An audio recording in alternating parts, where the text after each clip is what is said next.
ating kamahalan, ang ika-78 emperador ng Holy Britannian Empire upang magbigay ng kanyang pahayag.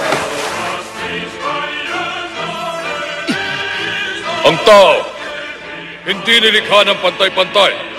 May mga taong isinilang na matalino, may isinilang na maganda, may nagmula sa maharalikang angkan. Kabaligtaran noon may isinilang na mahina, mga walang kakayahan, naghihirap sa buhay. Yun ang pangunahing pagkakaiba natin mga nilalang dito sa mundo. Yun ang dahilan kung bakit may nananakop at may nagpapasakop. Yun din ang dahilan kung bakit nagkakaroon ng digmaan, pagtatalo-talo sa yaman taglay ng bawat bayan. Hindi masama kung hindi pantay ang estado natin sa lipunan. Tingnan nyo na lamang ang mga nangyari sa ibang bansang nagpapatupad ng pantay na pamumuhay sa lahat.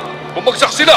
Patuloy sila nagkakagulo dahil nilalabag nila ang likas na katangian ng sangkatauhan. Pinapakalat nila ang ganong paniniwala dahil namamayani sa kanila ang katamaran. Walang pag-unlad ang ganong mga bayan. Hindi katulad natin mga Britanya. Sa bawat lugar na masakop, humihinto ang digmaan upang magbigay sa atin ng kaunlaran. Kaunlaran? Ang gandang salita nun na.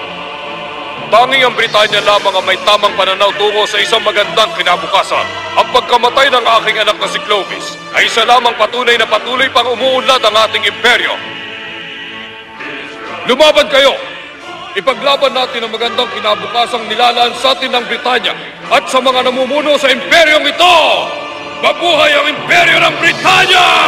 Mabuhay ang imperyo ng Britanya!